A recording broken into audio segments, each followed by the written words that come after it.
we do here on YouTube? Well, we do presentations like this. What do we do on Trending Thursday? Trending Thursday is all about finding out what's in the news trending. We then use the VectorVest software as a means to find out and corroborate the stories. Today, I'm going to do things a little differently. We always start off by looking at what's going on in the market. We always do that because I think the market timing is the most important thing when you're getting ready to invest in a stock. So VectorVest has the means to time the market for you. And when we talk about timing the market, we talk about keeping you on the right side of the trend of the market. Stop moving my microphone.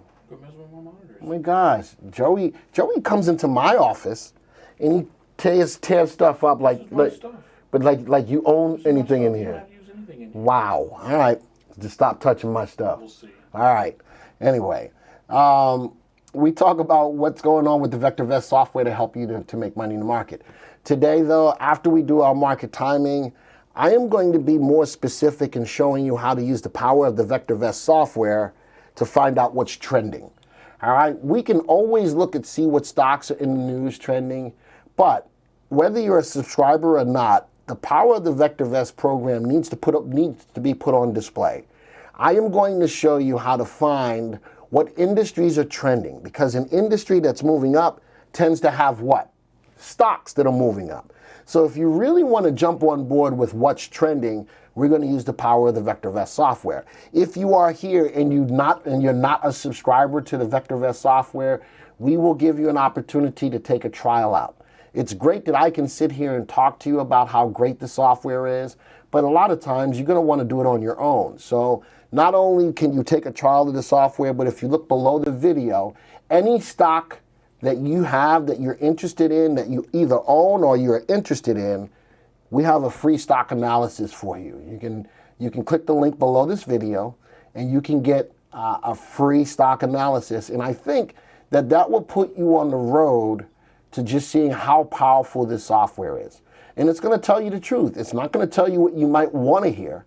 It's going to tell you what VectorVest truly says about that stock. Is that stock under or overvalued? Does the stock have good upside potential? Is the stock a safe stock? Is the stock going up or down in price? You put those four things together. That is four things, right, Joey? You put those four things together, you're going to find out whether or not the stock that you're curious about or the stock that you own really is a good stock. So don't forget, we do have a link for a free stock analysis report at the bottom of this video. So as I mentioned, we always start off with looking at what's going on in the market. So we're going to start there on our Trending Thursday. Let me open up the screen for you. If you're not a subscriber to the software, this is what the home page of the VectorVest software looks like. So we're going to do a market overview. And again, because what's going on in the market is going to be ideally suited to whether or not you're buying stocks or not, or if it's the right time to buy stocks or not, that's going to be key. As we do this, the home page, what we can see right here is our traffic light into the market. If I look here, our traffic light or market timing gauge is pegged all the way into the green. Today is a good day to buy stocks. All right, the color guard is bullish. VectorVest does advocate buying safe, undervalued stocks that are rising in price at this time. So not only do you see the traffic light into the market, we give you guidance as to what to do. If you look over to our quick list, all of our major indices are up today. The Dow is up 180 points. How cool is that? It's up 0.6%, but the NASDAQ is up even higher, up about 0.75%. The S&P 500 up about 0.5%. And the indicator that we use for timing the market, the VectorVest Composite, which looks at the average of all of the stocks in our database, which currently is 8,270 stocks, is currently up 29 cents today for a move of almost 0.6% higher. Overall, today is a good day to buy stocks. Now, we have our color guard, which looks at the last 6 trading days of 3 of our market timing indicators. The price columns look at what we call the VectorVest Composite. It is an indexed arithmetic average of all of the stocks that we track. And because we track over 8,200 stocks, we feel that it is a better representation of broad market movement. We also look at the RT on the market. And RT is one of our core proprietary indicators. This indicator is cast on a scale between 0 and 2, where above 1 is favorable. RT looks at the short-term price trend of the market. This indicator tells me if the market is in an uptrend or not. The higher above 1 it is, the faster in an uptrend it is, and the more below 1 it is, the faster in a downtrend.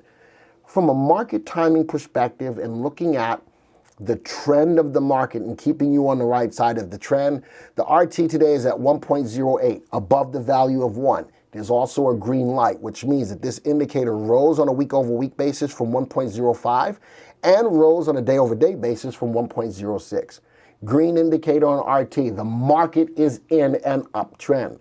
Now, people will say, well, you know, the market's rising, and how do I know when to get out? We'll talk about that in a second. The third indicator is the buy-to-sell ratio, or BSR. Every stock in our database gets a buy, a sell, or a hold recommendation every single day. We pay specific attention to the relationship of buys recommendations in the software divided by sells. This ratio is above the value of 1 at 2.95. What we're saying is for every sell in the system, we have almost 3 buys. That is definitely a bullish sentiment. Now, this indicator looks at the overall health of the market. If I've got that many buys to sells in the market is showing signs of strength. But when that indicator falls below the value of 1, we then have more sells in the system than buys, and then the market is showing signs of weakness. So from this color guard, you can ascertain a lot of useful information. Now, let's go back to the idea of knowing when the market starts to sell off. How about when the RT, this indicator that looks to see if the market's in an uptrend or not, how about when it goes below 1? The market's now in the downtrend. How about when the buy-to-sell ratio goes below the value of 1? We now have more sells in the system than buys. So right here on the color guard, you have a sense of what's going on. And look at the colors on the color guard. What's the primary color you see? Well, let's count them. 1, 2, 3, 4, 5, 6, 7, 8, 9. There's 10 green lights, which means there's 8 yellow lights. If I am looking for an opportunity to say if it's okay or not okay to buy stocks, I can see it right here. 10 green lights, 8 yellow lights. What that tells me is that the market has more of a propensity to go up than go down, and that in and of itself is ideally suited to let you know it's okay to buy stocks. No matter what anybody says, no matter what the people on TV are saying, say, well, you know, we got a recession coming. Okay, it ain't here right now. Oh, the market's getting ready to turn around. It ain't happening right now. So when you're looking at this information, it's keeping you on top of what's truly going on in the market so that you can make better decisions in the stocks that you're buying or selling. Now, keeping that in mind, let's go talk about what's making the market the way that it is. And this is where we're going to go out to our news stories. So what are the things that are moving the markets globally? If I think about that, the things that are moving the markets globally are earnings, interest, and inflation. All right, that's what moves markets globally. Earnings, we're in earnings seasons right now. Earnings so far from the first couple of weeks of earnings still look good so far for the fourth quarter of 2019. Interest rates are still at historic lows. We're going to talk about interest in a second. And then thirdly, inflation. Inflation is still where it needs to be for the Fed to keep the interest rates right where they are. But we're going to look at a story right now, or we're going to look at a story in a second that talks about interest rates. So let's start off with what else is moving the market right now. Anybody want to tell me what else is moving the market? What just happened between two countries? One of them was us. What just happened globally between two countries between yesterday and today? Anybody? I know you guys don't live under a rock, so I know that you know what's going on a global basis. What just happened? Good morning, Ken. What just happened that you know could be moving the market in an upward direction? Anybody? Anybody? Come on, you guys got to know. One of the countries was United States. There you go. Thank you, Badger. Phase 1 of the trade agreement. So that's where we're going to start off today as far as our first article. The Wall Street Journal survey says U.S.-China agreement will boost growth. Well, if it boosts growth, what do you think is going to happen in the market? Economists surveyed expect business investment to pick up, growth to continue at a slow but steady pace in 2020. So now, guess what? When we talk about the tariffs are still on the table. They've just been delayed. And I think we keep them on the table to make sure that China stays in accordance with the Phase 1 agreement. So it's not like we took them all away. They're still there, but we've delayed them, and China's going to agree to do some things or not. If they don't, then the tariffs are still there. If they do, then we can keep pushing those tariffs off. The U.S. and China trade deal signed this week is likely to provide extra fuel for growth in 2020 and prompt a pickup in business investment, economist survey by the Wall Street Journal said. So that's going to be a big mover in the market. Think about that. Earnings growth, all of that. People are going to be investing more in companies. Well, if that's the case, that's going to help their earnings. Earnings is the primary mover of markets and primary mover of markets globally. So the tariffs was a big news article. And as you can see from this article and what people are thinking, we're going to still see continued growth in 2020. 2020 could be another good year. It took some time going from 2018, October to December of 2018. The beginning part of 2019, the market took off. And towards the latter part of the year in 2019, the market took off again. And now we're in the ensuing pull-up from the end of 2019. What else could happen? Well, let's talk about, based upon the China agreement, how about retail sales? Retail sales climb in December and November. Sales were revised up. So again, adding to bolstering the economy. Why are retail sales up? That means people have money to spend on stuff. And if the tariffs are not on the Chinese goods anymore, then the prices of those goods don't go up. People can still afford to buy them. U.S. retail sales rose for a third straight month in December, with households buying a range of goods even as they cut back on purchases of motor vehicles. So the growth is not in people buying new cars. People are still holding on to their cars, but they're feeling more confident in the market to take the disposable income that they have and go to the stores and buy things. Interesting. The data could strengthen the view that the economy maintained a moderate growth pace at the end of 2019.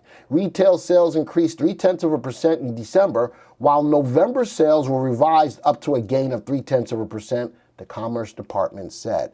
Good afternoon, John. Lisa is here. John is here. Say hi to the Costas, everybody. Hi. Good afternoon, Con. Good afternoon, Jake. Just keeping that all in mind. All right. So those are one more thing I want to look at. We didn't talk about the interest rates yet, right? Here's a story on the interest rates.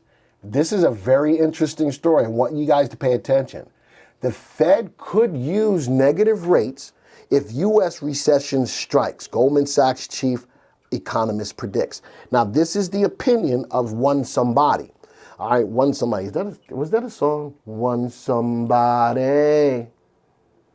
It wasn't a song. It was a song, but it wasn't. That's how it went.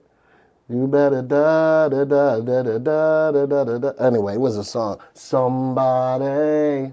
You don't know that song? It's a pop song. How do you not know? Oh, you into that hardcore rap? Or whatever. All right, anyway, this is one somebody, and Jay says that wasn't even close. Done somebody wrong song. Somebody done somebody wrong song. I like that song too, but that's a whole different song. So, if a recession strikes. Now, the cool thing about understanding how recession works, it takes 2 quarters. Keep that in mind, 6 months. It takes 2 quarters before any sign of a recession kicks in. All right? But even if that's happening, utilizing the VectorVest software and watching the market timing graph puts you way ahead of any official recession type of statement. So this is why we look at the VectorVest Composite, which looks at the index average of so many stocks to keep you on the right side of the trend. All right. When the central bankers implement negative interest rate, it means that banks, for instance, are paying to store cash. So guess what? That is just one somebody talking, but it's online with what the Fed could do with interest rates going into the year 2020.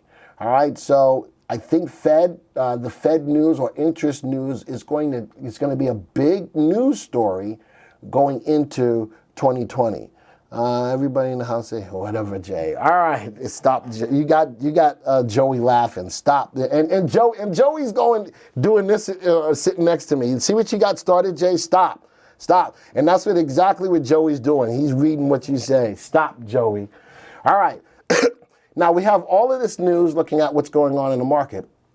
We're going to show in the program 2 indicators that we use to gauge what's going on in the market. And I'm going to open up the VectorVest software, and we're going to go to the market timing graph. The market timing graph, and I'm going to leave the MTI on. The market timing graph looks at the VectorVest Composite. The VectorVest Composite is that indexed arithmetic average of the over 8,200 stocks that we track. Look at this point right here. From this point where the market hit a low, what's the market been doing ever since that point? And that's since 10/8 of 2019. I'm going to zoom in.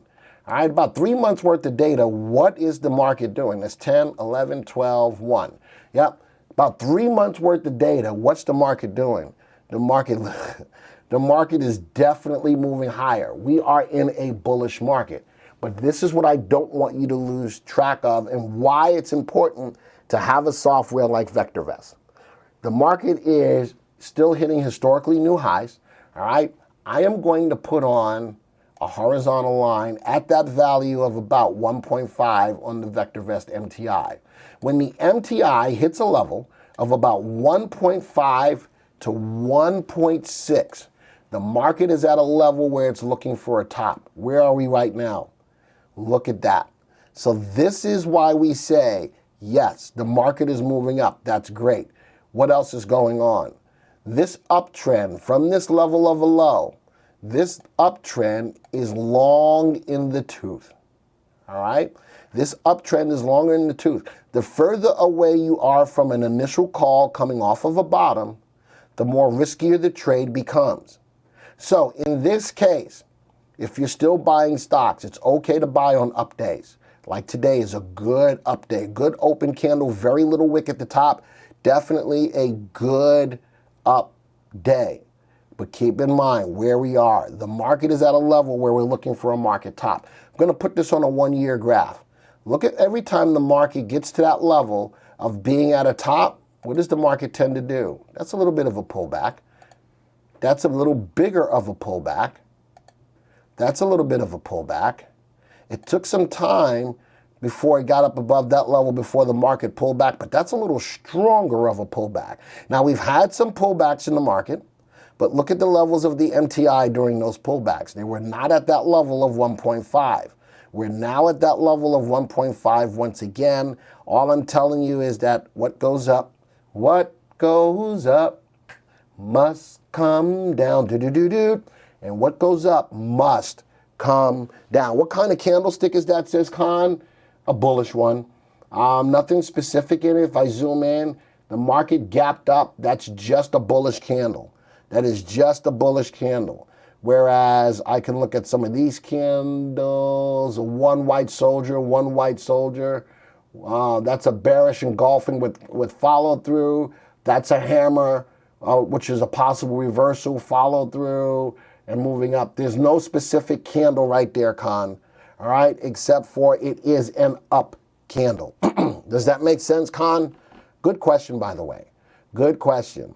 Glenn and Jerry's boss sneaks in at night and reads your comments. Let's keep Glenn and Joey on the air. Wow, look at that. Look at Tom going. Thank you for that, Tom. All right, so there's the market timing graph. We're going to look at one other indicator. Normally I have these in a watch list, but I'm going to show them right from the graph today. The SPY. A lot of people will use the spiders as a means to determine what's going on in the market. Looks at 500 stocks.